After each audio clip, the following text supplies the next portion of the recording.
Bismillahirrahmanirrahim. Assalamualaikum warahmatullahi wabarakatuh. Kemudian satu acara Widina Pangkan dengan Wasta Hafid dari jurusan KPI Fakultas Dakom Dakwah dan Komunikasi UIN Negeri Bandung.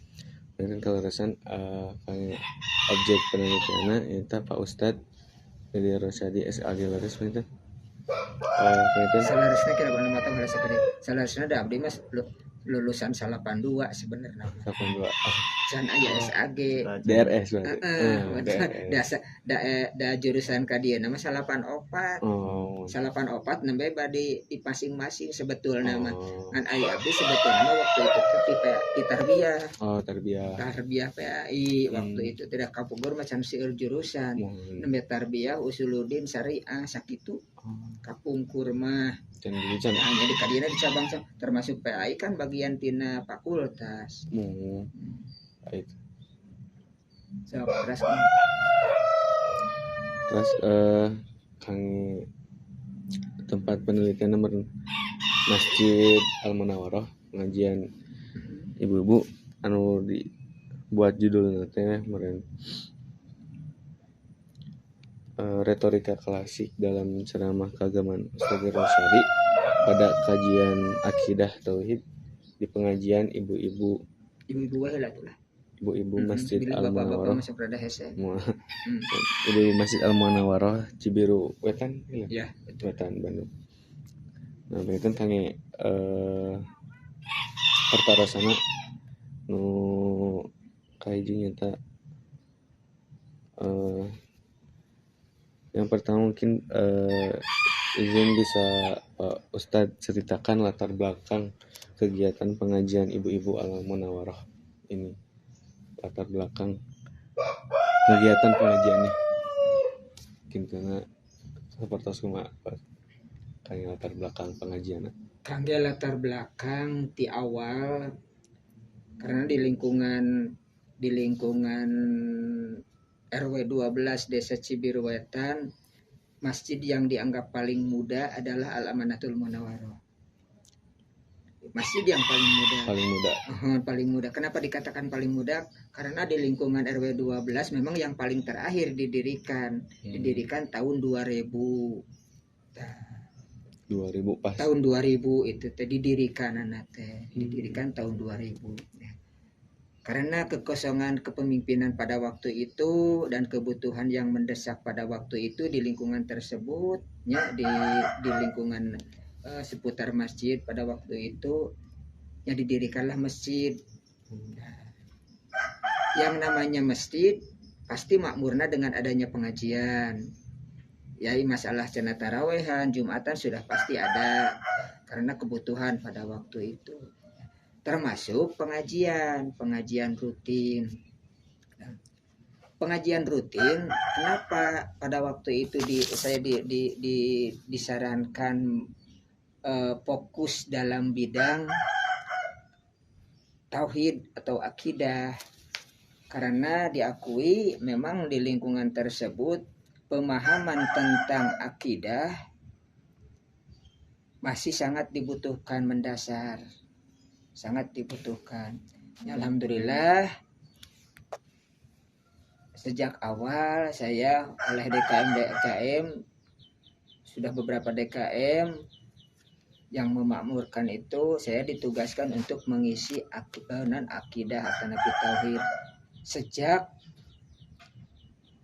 pengajian menggunakan kitab Tijan Durori. Tamat dugikan ke Tijan Durori. Pada waktu itu tahun berapa lupa lagi lah. Hilap deh pokoknya nama tahun sabaraha itu teh. Ya, Tijan Durori bahkan karena Kifayatul Akhyar ya, ajeng karena Kifayatul Akhyar behdieuna disambung karena naon itu terus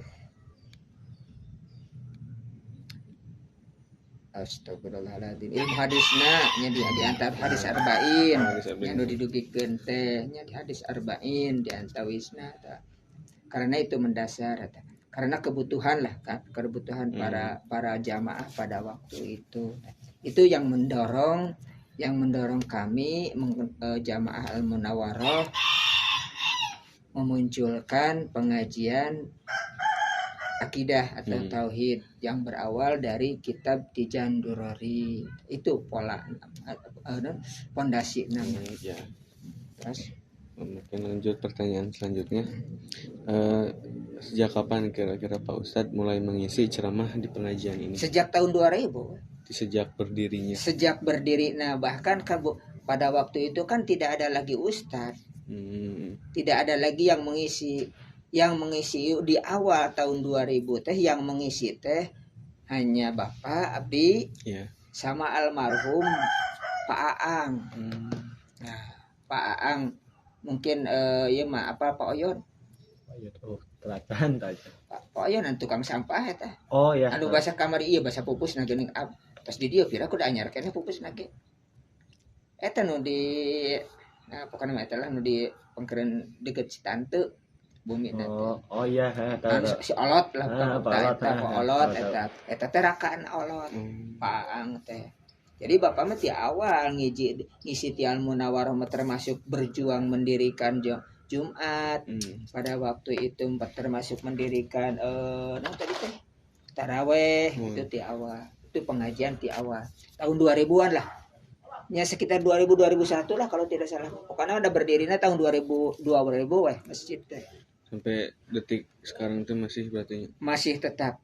Nah seiring berjalannya waktu ya mungkin seueur aya nama tak geuning itu nah kapungkur mah teu dijadwal tiap minggu Bapak ngisi ya pagenten-gentengan teu dijadwal ngan pami Paang aya Paang pami Abdi teh aya Abdi aya gitu saha maunya ka dieu-dieuna karena seiring berjalannya waktu dibutuhkan karena kesibukan kami pun pada waktu itu ya carilah orang untuk mengisi yang lain gitu ngisi yang lain dari luar gitu. Ayeuna nama kebutuhannya ayeuna nama hanya dijadwal sampai sebulan sekali. Bulan sekali. Berarti di awal mula tehnya dibikin. Terus penginten kange salajengna menurut Pak Ustadz seberapa penting unsur kepercayaan dan kredibilitas dalam menyampaikan ceramah keagamaan? Gitu nak. Atas penting. Ari masalah ceramah keagamaan mah yakin itu merupakan kepentingan dan kebutuhan individu. Yakin itu mah. Komo ayeuna kan ilmu sifatnya fardu ain. Untuk bekal ibadah sifatnya kan fardu ain. Kewajiban individu, kewajiban personal. Terlepas dari masalah istilahnya penting atau tidak penting. Yang penting ya jelas kita punya kewajiban untuk mencari ilmu. Yang jelas kita punya kewajiban untuk mencari ilmu. Nah, apalagi misalkan kita membutuhkan ilmu akidah. Karena itu suatu kewajiban ma'rifatullah itu mengetahui Allah itu merupakan salah satu pondasi awal.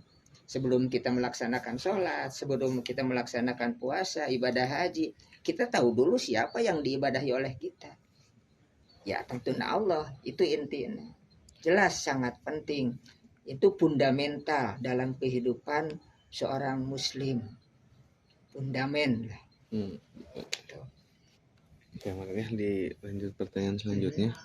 Apa yang Bapak lakukan untuk membangun kepercayaan jamaah sebelum